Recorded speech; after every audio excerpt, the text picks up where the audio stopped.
UniHertz are so good at making phones that nobody else on the market makes, and I think they might have perfected their Titan phone in this, the 5th edition of it.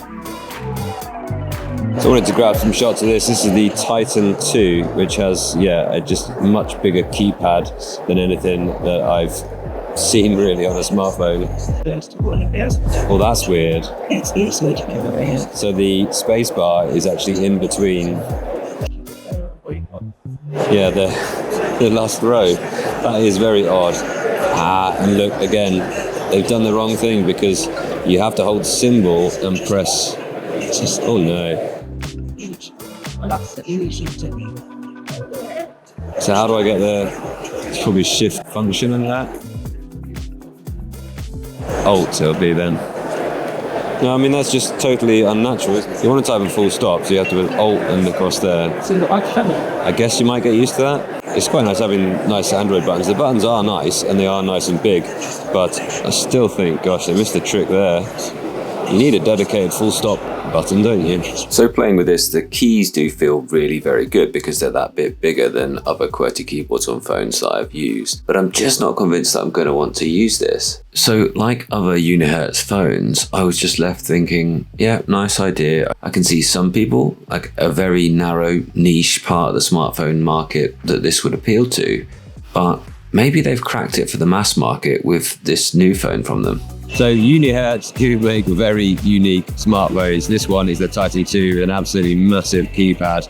And yeah, I just noticed it's got a little screen on the back as well. You can wake up and you can therefore use the main camera as a selfie.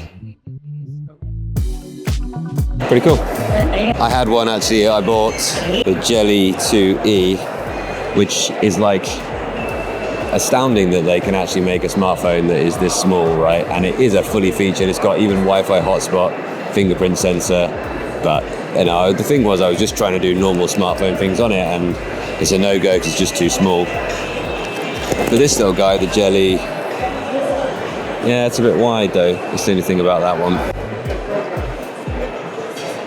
Still very cool, glad they exist. And then they have these little guys, these absolute tanks, which are quite cool as well. But I really just wanted to test out that keyboard on the Titan 2 and much on. Yeah, before I forget, I wanted to do the pocketability test, which is asking something. So let's actually check whether this can really go in an ordinary trouser pocket or not. Yeah, it does, surprisingly. I mean, my phone that I'm currently using is pretty big, but it's the same width as that, so that's a bit of a trick of the eye. That I would have said that was thicker than my current TCL ePaper 60 Ultra, but there it is. It shows you why it's worth actually measuring things. Now, that being said about the Titan 2, well, they've got the Titan 2 Elites, which are a bit smaller and come in two really snazzy colorways. I really like both of these. This is very, very cool actually. And I think this is what people are kind of after. It's a really attractive design at the minute. You've got QWERTY keys, a square front there, just like the communicator. That's actually pretty compelling. Fascinating. I mean, this is the thing. Make a lot of interesting phones, make them different, iterate on designs, and yeah, you end up with something like this. So I played about with the Titan 2 Elite a little bit longer, and whilst I was doing so, I got pretty excited by it actually. It just felt pretty natural to use. Unfortunately, my microphone died while that was happening, so you've just got voiceover at this point, but some of the specs, it's a 1080 by 1200 pixel OLED screen, it's 256 gigabytes of storage, running Android 16, there's two 50 megapixel shooters on the back, I think a 32 megapixel on the front, and the back ones are 1 and 2 times zoom. And the QWERTY keyboard was much nicer than the larger Titan because it just had the spacebar in a sensible place. You still do have to press Alt to get a full stop, which I think is a miss for anyone. If you're making a keyboard, you use a full stop at the end of every sentence, so give me a button for that, please, on its own, a dedicated full stop button.